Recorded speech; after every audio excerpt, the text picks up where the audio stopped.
آپ نے فرمایا جس نے ماں باپ کو دکھ دیا اس پہ اللہ کی لعنت، اس پہ فرشتوں کی لعنت، اس پہ زمین آسمان کی لعنت، نہ ان کی نماز قبول ہے، نہ روزہ قبول ہے، نہ صدقہ قبول ہے۔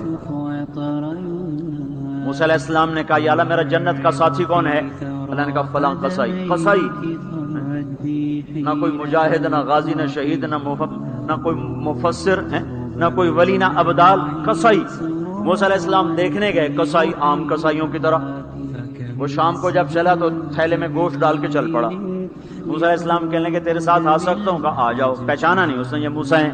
وہ گھر گیا، اس نے روٹی بنائی، ہانڈی چڑھا دی، آٹا گوندنے بیٹھا، روٹی تیار کی، سالن تیار کیا، تھالی میں رکھا۔ ایک عورت ایسے لیٹی پڑی تھی روئی کی گالی کی طرح، اس کو اٹھا کے کندھے کا آسرا دیا اور نوالے بنا کے اس کو کھلاتا رہا۔ وہ سر مارے، ہن بس اس نے منہ صاف کیا، اسے لٹایا، وہ بڑبڑانے لگے۔ موسیٰ علیہ السلام نے فرمایا یہ کون ہے؟ کہا یہ میری اماں ہے، میں صبح اس کے سارے کام کر کے جاتا ہوں، پھر شام کو آ کر پہلے اس کی خدمت کرتا ہوں۔ اپنی بیوی سے کہو نہیں آخر میرے پیچھے میری ماں نے روٹی کھوا دی، جیسے ہمارا رواج ہے۔ اپنی بیوی سے کہتا ہے تو میری ماں دی کر، میں کوئی نہیں کرنا۔ اور سنو، میری بیوی کے ذمے میری ماں کی خدمت نہیں ہے، میرے ذمے میری ماں کی خدمت ہے۔ خود کرتے نہیں، بیویوں کو کہتے ہیں اس کے ذمے نہیں، وہ انکار کرتے ہیں، کہتے ہیں نافرمان ہے، گھر میں لڑائی، دنگا فساد۔ پاگل، تو نے چھاتی نوچی ہے ماں کی، تیرے ذمے ماں کی خدمت ہے، تیری بیوی کے ذمے نہیں ہے۔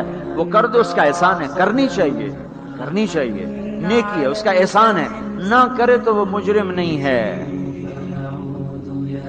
موسیٰ علیہ السلام سے کہنے لگا جی صبح اس کے سارے کام کر کے جاتا ہوں، شام کو آ کے پہلے اس کو روٹی کھلاتا ہوں، پھر اپنے بچوں کو دیکھتا ہوں۔ موسیٰ علیہ السلام نے کہا یہ کچھ کہہ رہی تھی جب تو اس کو لٹا رہا تھا؟ کہنے لگا یہ اماں جو ہوئی پاگل اماں، جدوں دی خدمت کرنا شروع ہو جاندی اللہ تینوں جنت وچ موسیٰ دا ساتھی بناوے، بھلا میں کتھے تے موسیٰ کتھے۔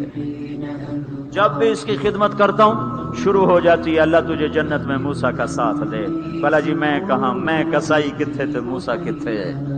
سمجھو یہ ماں ہے، ماں جس کی دعا نبیوں تک پہنچا دیتی ہے۔